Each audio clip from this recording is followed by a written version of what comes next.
Hello everyone, welcome back to GuideHub. In this video, I'm going to guide you on how to log into your SquareUp account. For that, make sure you open one preferred web browser. Here I'm opening Google Chrome.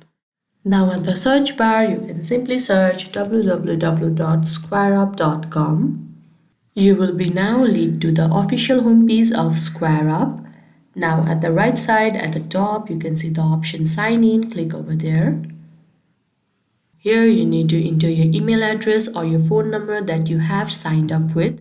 In case if you haven't created your account, you can simply click on sign up option and they will be guiding you for the further steps to create your SquareUp account. Here you need to enter your email or your phone number that you have used to sign up to your SquareUp account.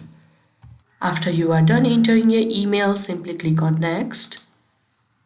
Now you need to enter your password that you have set for your SquareUp account. In case if you have forgotten your password, you can simply click on forgot password option and they will be guiding you further to get your account back. Now after you are done providing your password, simply click on sign in. You can now see that you are logged into your SquareUp account.